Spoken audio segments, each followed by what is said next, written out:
Bonjour, pour le journal du 20h, je me suis rendu en Normandie, plus précisément dans le Calvados, pour vous présenter ces dernières heures qui se sont déroulées pendant la Seconde Guerre mondiale, comment elle est expliquée aujourd'hui à l'aide de mémorials ou autres lieux. Mardi 6 juin 1944, à l'aube, l'opération Neptune se déroule sur 5 plages normandes. À l'ouest, Utah et Omaha sont attribuées aux Américains, à l'est, Gold et Shoal aux Britanniques et Juneau aux Canadiens. Des parachutages permettent de sécuriser les flancs des secteurs du débarquement. Au soir du jour J, la tête du pont de Utah s'étend jusqu'à Sainte-Mère-l'Église, tandis que la situation reste précaire à Omaha. Les troupes anglo-canadiennes ont pénétré jusqu'à 20 km à l'intérieur des terres, Bayeux étant en vue, mais la progression vers Caen est stoppée. Depuis de nombreuses années, chaque pays qui a combattu à la bataille de la Normandie a son mémorial. Je me trouve actuellement dans un lieu symbolique de la Seconde Guerre mondiale.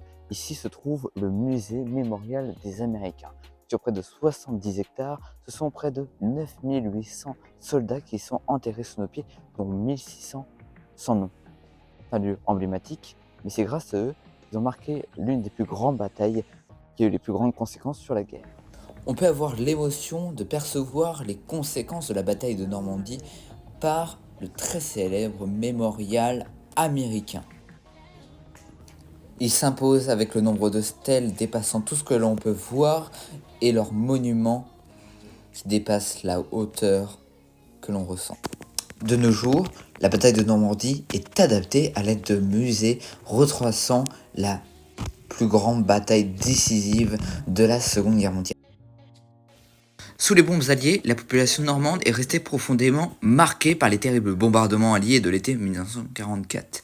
13 villes normandes sont bombardées le 6 juin afin de désorganiser la défense allemande. Les frappes se multiplient les semaines suivantes jusqu'au bombardement du Havre début septembre. À eux seuls, les bombardements aériens sont responsables de la mort de 12 000 personnes, soit 60% des civils de la bataille en Normandie. Depuis les horreurs de la Seconde Guerre mondiale, la France a décidé de remémorer ces soldats qui ont combattu et qui nous ont donné la vie d'aujourd'hui, en créant par exemple différents mémorials, que ce soit ici ou encore dans d'autres pays, là où les conséquences ont été dramatiques. Entre la nuit du 5 au 6 juin 1944, à quelques heures du débarquement en Normandie, un parachutiste a malencontreusement chuté sur une église, à Sainte-Mère-l'Église. Depuis, elle en a fait sa référence et depuis, elle en fait des cérémonies. Et du business avec lequel elle vit. Alors que la guerre est sur le point de se terminer, la Normandie fait face donc à ces nombreux bombardements que vous avez pu découvrir dans le reportage.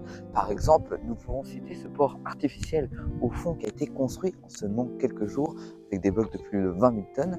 Ensuite, on peut aussi apercevoir les quelques représentations qui ont été fondées pour les 75 ans de la guerre. Et puis aussi, ils ne travaillaient pas aux 35 heures, bien plus, puisqu'ils investissaient à fond, puisque les ennemis détruisaient tous les ponts. Ils ont construit une sorte de des passerelles provisoires pour transporter donc les chars et autres véhicules au cours de la guerre. Mais tout ça, il y en a encore des vestiges. Churchill implique que c'est le début de la fin. Le 25 juillet, les divisions américaines lancent l'opération Cobra et percent le front allemand au sud de Saint-Lô, tandis que les Anglo-Canadiens ouvrent la route vers Falaise.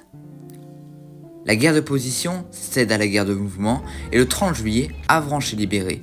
Falaise l'Est le 17 août. Après avoir repoussé une dernière contre-attaque allemande à Mortain, les Alliés se déploient pour prendre au piège les troupes allemandes en plein vol. Les musées sont en partie construits aux abords des plages pour pouvoir remémorer la mémoire de ces nombreux soldats qui ont combattu lors de ces dernières batailles qui ont eu beaucoup de conséquences, telles que les musées qu'on trouve ici qui sont rénovés sans arrêt pour pouvoir ouvrir encore plus d'images. En bilan, partis dans la nuit du 5 au 6 juin d'Angleterre vers les 5 places du débarquement, les Alliés sont venus libérer l'Europe occidentale. Pendant les 3 mois de combat qui suivront, ce sont près de 19 890 civils qui perdront la vie. Au total, 87 000 soldats seront tués et 300 000 seront blessés.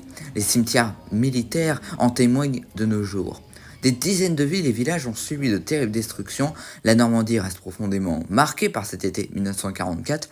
C'est pourquoi de nos jours, chaque année le 6 juin, est organisée en Normandie une très grande fête dans chaque village pour célébrer cette bataille qui a été décisive pour la Seconde Guerre mondiale.